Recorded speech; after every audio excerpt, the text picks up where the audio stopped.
نبی جناب محمد الرسول اللہ صلی اللہ علیہ وسلم نے فرمایا، جب کوئی انسان غافل دل کے ساتھ دعا کرتا ہے، آپ یقین مانیے ہم اپنے رویوں کو دیکھ لیں کہ نماز کے بعد بھی دعا کرتے ہیں،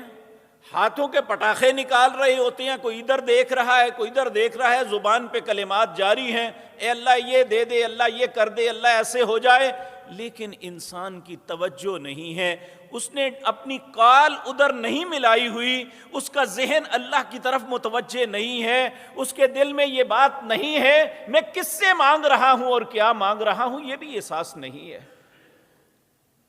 تو نبی کریم صلی اللہ علیہ وسلم نے فرمایا غافل دل کی بات اللہ قبول نہیں فرماتے۔ تو جب تک ہم متوجہ نہیں ہوں گے، اللہ پہ اعتماد نہیں کریں گے، اللہ پہ بھروسہ نہیں کریں گے، اس حدیث میں نبی مکرم صلی اللہ علیہ وسلم نے فرمایا کہ یہ بات